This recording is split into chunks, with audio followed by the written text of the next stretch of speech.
Hello and welcome once again to Pastor Mike Quick Shots. This is episode 101. You hopefully got to enjoy episode 100 last week. I hope it was good.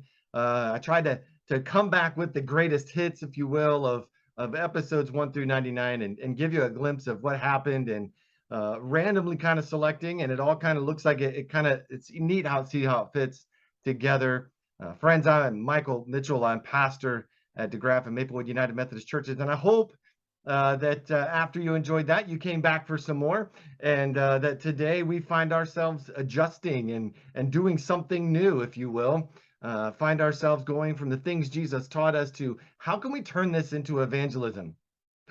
Oh no, I said the E word. I said evangelism, and what we forget and don't realize is that, see, evangelism is not dare I say, it's not a four-letter word. Evangelism is not something bad. In fact, it is the last thing that Jesus left his disciples with. He said to them, and I quote, "Peace be with you. Just as my Father sent me, I am sending you."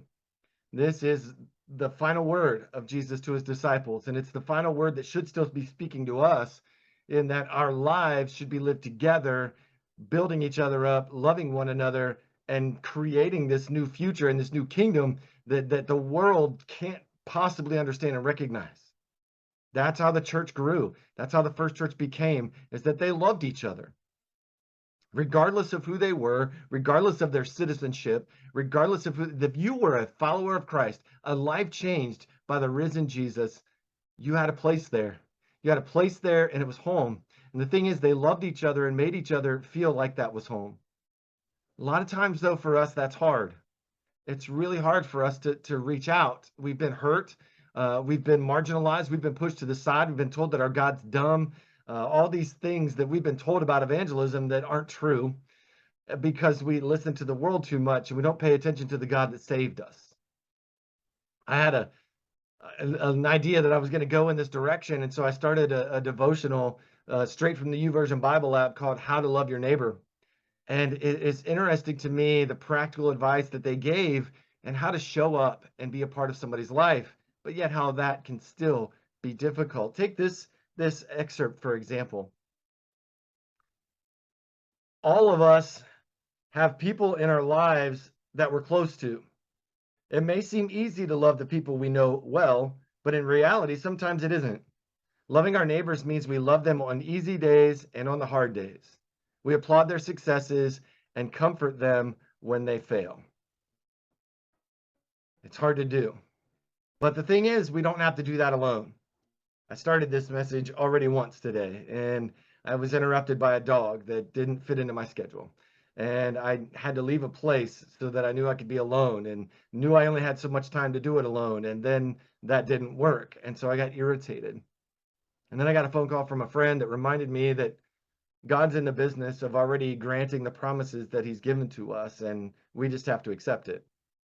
And so here we are, getting it in when I can get it in and realizing that God can. He can do the things that we don't think we can, and he empowers us to do what it is that we need to do, and that's love each other. Jesus did this first. In fact, we can go back and we can quote his own words from the book of John. John chapter 15, verses 16 through 17. You didn't choose me. I chose you. I appointed you to go and produce lasting fruit so that the Father will give you whatever you ask for using my name. This is my command. Love each other. If that wasn't enough for you, if Jesus' own words to love you and to love others the way he first loved you and chose you, then go to the book of Romans and listen to the words of Paul. Paul, this not so good Pharisee who really was doing bad things to Christians, who changed his life, that Paul wrote this to the church in Rome in Romans 15, verses 2 through 3.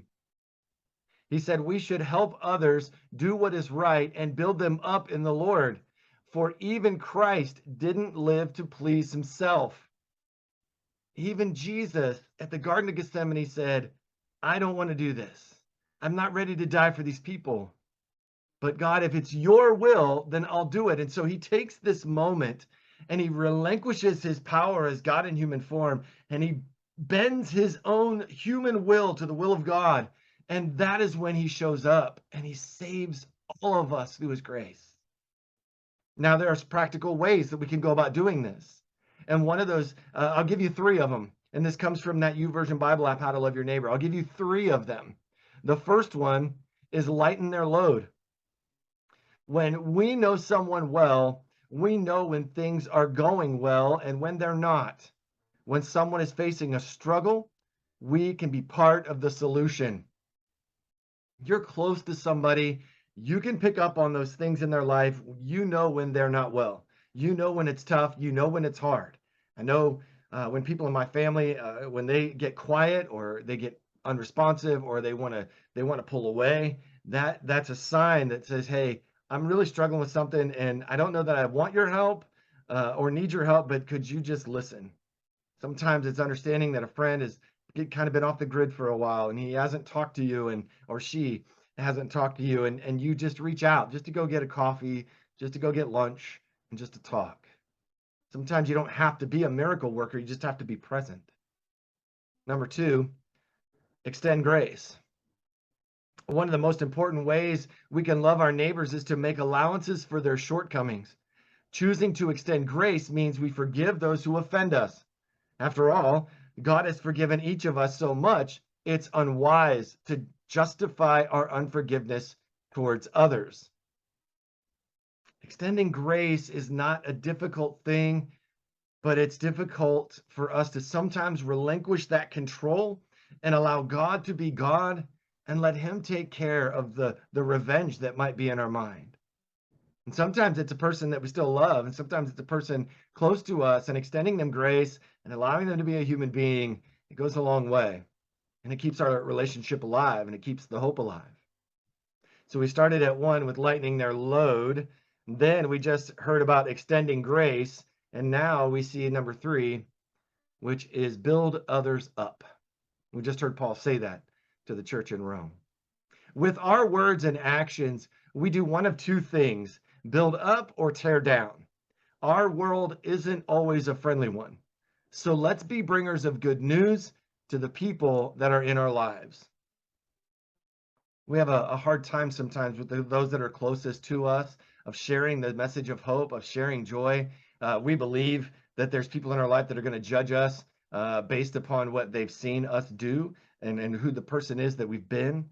And I know this from firsthand after reaching out to several friends and saying, I think I'm going to accept this call and go into ministry and be a pastor. I was so afraid. I was afraid that they were going to remember the screw up and the guy that was just out partying with them Saturday night. And what they did was see something that I didn't see. They saw grace, and they saw this guy that loved them for who they were and still will even to this day.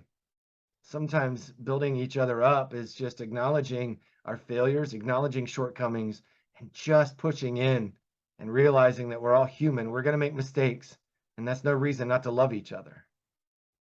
If you want to wrap this up in a kind of a bow, Paul then writes a letter to the church in Galatia. In Galatians 6, verses 2 and 3, he says, share each other's burdens, and in this way obey the law of Christ. If you think you are too important to help someone, you are only fooling yourself. You are not that important.